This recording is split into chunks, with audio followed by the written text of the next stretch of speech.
18 August 1940, the hardest day of the Battle of Britain. Smoke pours from a lone Spitfire's engine as it claws through the sky over Kent. 3 Messerschmitt Bf-109s dive toward it at 400 miles per hour. The German pilots see the black smoke. They grin. The British fighter is finished. But what happens next will leave them stunned and rewrite the physics of aerial combat forever.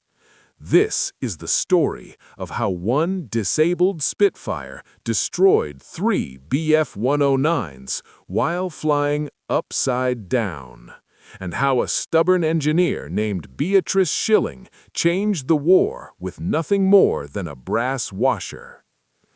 The deadly flaw.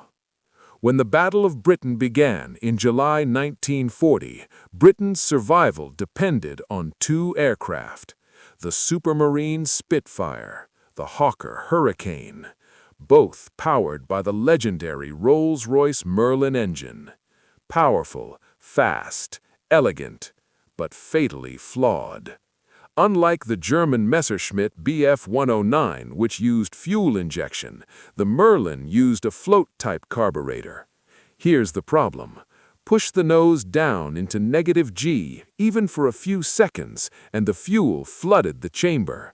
The engine would choke, cut out, die. For 3 to 5 seconds, RAF pilots were helpless. German pilots knew this.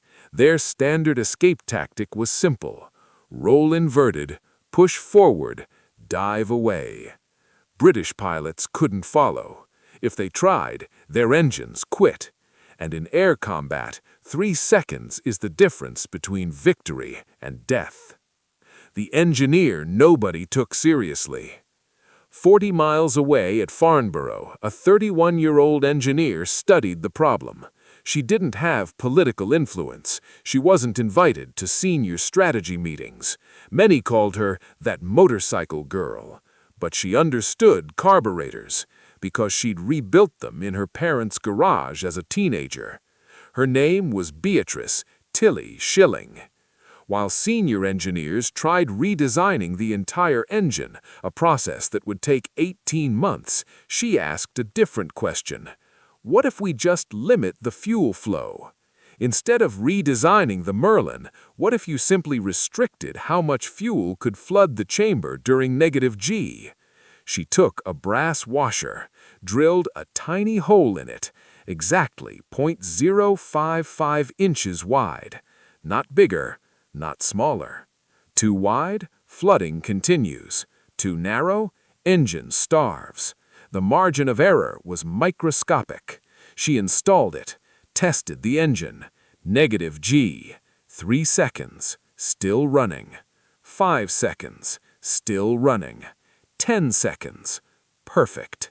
No redesign, no overhaul, just physics. The disabled Spitfire.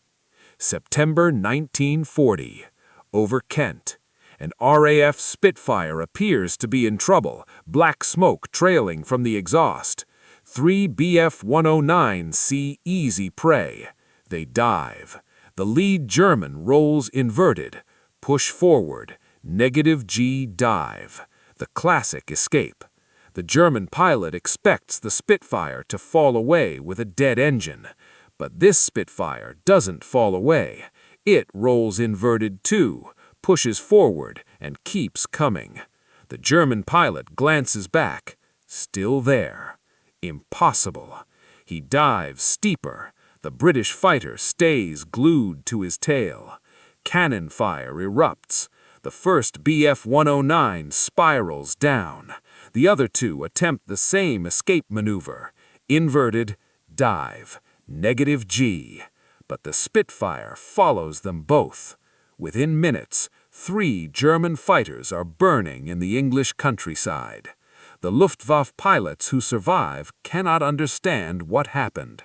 The Merlin engine was not supposed to do that. The psychological shock. By October 1940, German intelligence reports noted something alarming. British fighters now capable of sustained negative G maneuver. They assumed Britain had redesigned the Merlin. They were wrong. It was a brass washer. RAF pilots began exploiting vertical dives aggressively. Now, when a 109 flipped over to escape, it became a target. Combat statistics shifted dramatically. Before the restrictor, German pilots could escape at will. After the restrictor, escape tactics became death traps. The skies over Britain changed. Miss Schilling's orifice. The device earned a legendary nickname among pilots, Miss Schilling's orifice. By early 1941, every Merlin-powered RAF fighter carried it. It cost pennies to produce, it took 30 minutes to install, and it may have saved hundreds of pilots' lives, including men who would go on to become aces. One RAF veteran later said, "Before that brass ring, we fought with one hand tied behind our backs. After it, the 109s couldn't run." The aftermath. Back in Farnborough, Rolls-Royce eventually developed proper pressure carburetors and fuel injection systems, but by then, Britain had survived.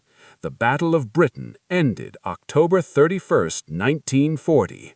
The invasion never came, and most people never knew the name Beatrice Schilling. She received an OBE in 1949. She skipped the ceremony. When asked about her invention, she simply said, "I drilled a hole in a piece of brass. Any competent engineer could have done it." But none of them did. Final message. History remembers generals. It remembers prime ministers. It remembers famous aces. But sometimes history turns because one stubborn engineer refuses to accept that something is impossible.